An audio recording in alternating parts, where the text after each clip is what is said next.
Il vaut mieux ne pas avoir Hassan II comme ennemi. Mehdi Ben Barka vit sa dernière journée à Paris le 29 octobre 1965. Pourtant, elle avait bien commencé. Il fait beau ce matin. Mehdi Ben Barka marche sur le boulevard Saint-Germain, tout à côté du Procope où se retrouvaient les premiers humanistes des Lumières, Diderot, Rousseau et Voltaire, et du Café de Flore qui abrite les Sartre, Malraux, Beauvoir. Dans son emploi du temps, l'organisation de la Tricontinentale.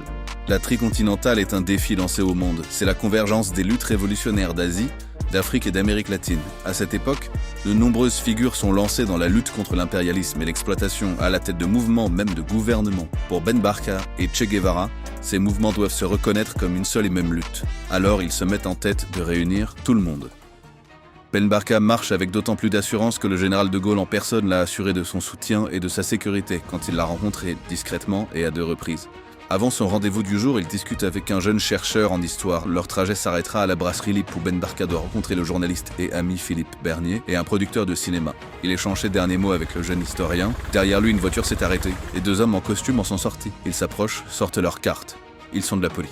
Cela rassure grandement Ben Barka. Sans plus douter, il monte à l'arrière de la voiture. Il est sur la banquette, flanqué des 2 policiers. Un 3e démarre la voiture banalisée. Sur le siège passager, un truand de petite notoriété parisienne. Les policiers français déposent le colis Ben Barka dans une maison de Fontenay-le-Vicomte, appartenant à Georges Bouche-Sèche, truand français opérant aussi au Maroc et connaissance du général Oufkir. Ben Barka est introduit dans la maison par la trappe de la cave, la tête la première. Puis il est maîtrisé, attaché, malmené et installé dans une chambre de l'étage. Ce que cela lui fera de voir arriver le chef des polices secrètes marocaines Blimi, puis d'entendre le pas du général Oufkir lui-même dans les escaliers. Rien ne peut nous aider à le deviner. 2 Marocs se font face dans la pièce. D'un côté, une monarchie implacable, dure, sécuritaire apparaît dans l'encadreur de la porte en la personne du général Oufkir. De l'autre, une monarchie constitutionnelle, démocratique et socialiste, attachée à être une voix majeure dans la diplomatie internationale, est attachée à une chaise. Ben Barka n'est jamais retrouvé. Le général Oufkir, déjà rentré au pays, est condamné au bagne à perpétuité par la France, et les relations diplomatiques avec le Maroc sont rompues.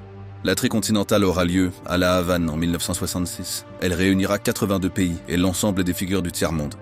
Le Che y fera un discours remarqué et on y rendra hommage à Ben Barka à de multiples reprises.